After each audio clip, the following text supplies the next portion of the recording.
My name is Coco O'Brien, and I go to school at Coronado High School.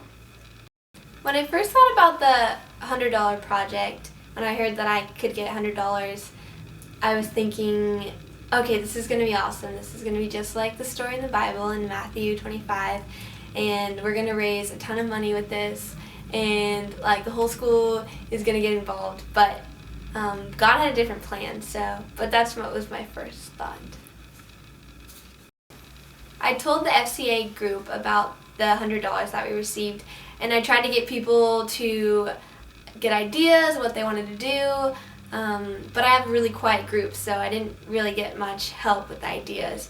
And it took me a really long time, and then the deadline was coming up, and I was thinking, so I read a passage in the Bible that said, when you have a banquet, invite those who are lame and those who are outcasts.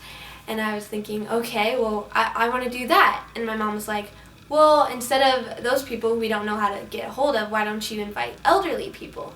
So I decided to get a group of FCA people in my school together to hold a lunch at my house for some elderly people. So I made some invitations, I asked people to help me, and I got a few volunteers. The day of the lunch, I was a little nervous because no one RSVP'd because I had sent out the invitations pretty late, only had a few days notice, so I only had 3 people I knew who were for sure coming, and they were all my neighbors, like I had talked to one-on-one. So I didn't know how many people were coming, and it turns out that 6 elderly people came.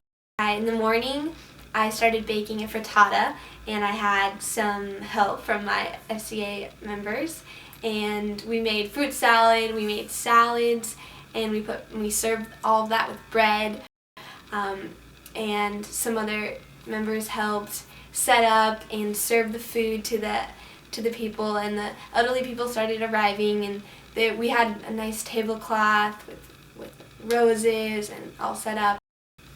I learned that not all the time God wanted to do something big and drastic change, but that He can work through you just by touching people individually, and that even just a smile or a friendly conversation with someone can make a huge impact, and you don't have to go and like fight world hunger or something to make a big difference. So God can work with the little things.